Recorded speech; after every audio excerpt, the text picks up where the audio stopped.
Okay. So, thank you.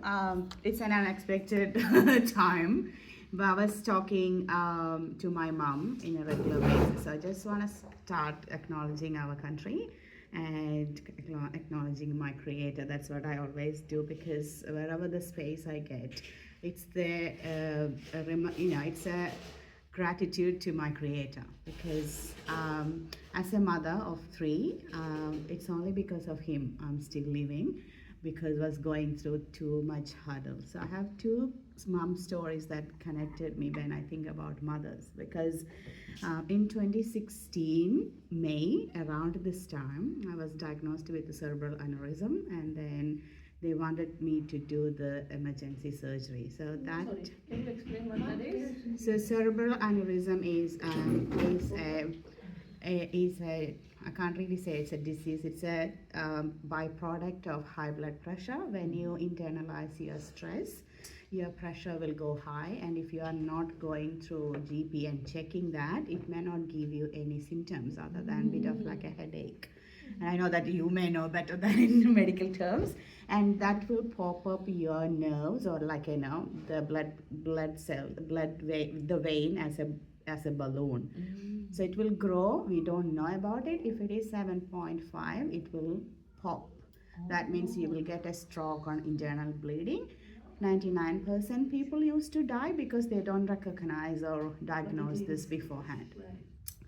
Lucky enough, when I was going through my issues, at my work, I work for a hospital. At my work, the person standing working opposite to me told me that your face is shivering, but I couldn't feel that the face was shivering. She said, something wrong with your face. And I said, I'm all good, but I was going through all these defense in my thing. I never share with everyone. So she told, like, just go to ED because we work in a hospital. So I went to ED. So the blood pressure was 257, and then they took me onto CT and all those, and they saw this and they said your aneurysm is 7.5. It can pop up anytime. But at that time, they have some sort of like a treatment that they inject some platinum cells to cover that balloon and then reconnect vein. I don't know the medical things, but it's a scary surgery. They said you need to go through that one, otherwise you need to suffer the stroke. So I said I need to go through because my kids were 14 months, my twin boys. The elder one was 7. So I agree with that one. So the moment of that motherhood is before going to the surgery. Here they will tell everything to the patient, right? She said you got only 99.9%, like 95% of chances of failure. You have only 5% of chances because it's going through the groin, through the brain. So they're doing that robotic thing, and the best doctor for this surgery, they agreed to do the surgery, but when he was analyzing my spot, he said no because he doesn't want to have a failure on his surgeries. He said it can be high chances of failure. But a radiologist surgeon from Alfred agreed that he can do that because he did that something similar before. So he did agreed to do that, and before going to the surgery they gave me, you need to put your will on because your kids are under 18. You need to give that custody to someone. At that stage I didn't have connection with their dad, and I don't have any I can't give him the custody. That's the mother moment I was thinking, because I was waiting like that many years to do the treatment and get the babies, and now I don't know where should I keep my babies, because if I don't put someone in, the kids will go to foster care. And so I moved out and was living alone only because I don't want them to go to foster. This is the second time. What should I do?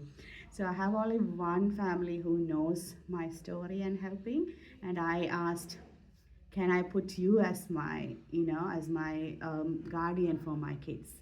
So there's a legal process that I need to give my motherhood to that person, believing that I will come back, but the chances are really rare. And I can't connect with my mom because I didn't tell any of these things to them. So that moment is, I feel like my motherhood is going to finish. I don't know how or when I will come back, whether I can look at them, whether I can remember them, because the side effects that you can lose your eyesight, you can lose your speech. So I was, and again, you may not even come back with the real thing. So that the moment I always think when we celebrate motherhood, because I intentionally gave that motherhood to someone, giving all the love to that three boys, that as much as I love I can give in my whole life, I was giving that to them. So that moment, if you feel like you can't really look after or see your kids and you have to live in another world, that pain, that's what I was feeling that. So on motherhood, I always think and be grateful to my God that He is giving the chances to see my kids are growing.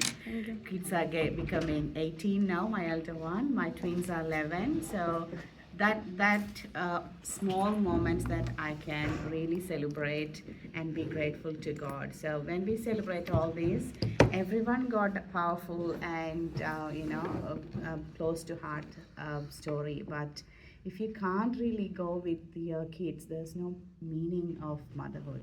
If you can't really touch or hug your kids, the motherhood is more of like a pain inside. So to me, that's a great story. But when I connect to my mom, the story is like I told her this story after a long time, after 7 years, because she lost her eyesight and she got stroke when she came here to look after my twins, because of all the unhealthy relationship I had. I could only give to her that. She always said that, oh, I supported you, but I feel like my unhealthy life gave her a stroke, half paralyzed body, and no eyesight. She got only 25% of eyesight. But when I went her last year, in person, I told her this story. I know, Mom, how much you suffered for me when you lost your eyesight, when you gone to the stroke, because you were sacrificing that life for your girl to survive. Because I didn't feel those type of pain until I went through the same pain, because I'm actually sacrificing my life for my boy. So that's where I reconnected with my mom. Whatever she did or she didn't do, I don't care, because I felt that mom in any way. So if you feel that, okay, I'm not a good mom, I didn't do good things, don't take that into your mind. Whatever you're doing, it's a little thing. You are giving the whole thing to your kids.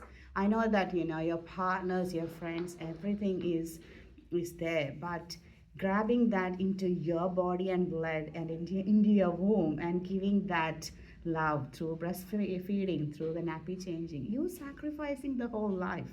You're sacrificing your whole body and mind and soul. So you should be very grateful to become the mother, because that's where I always connect with Mother Mary, because she said yes to become the mother. And then she is a great model for humility, for helping that everyone. So I connect with Mother Mary all the time when I go alone.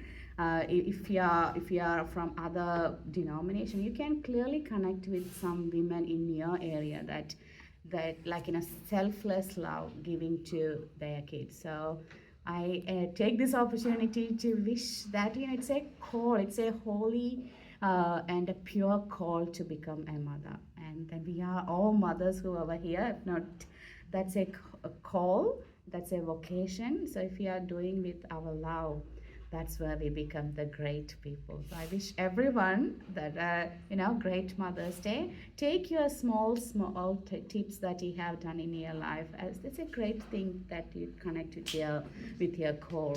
So let's celebrate and then become the mothers to other people. Thank you.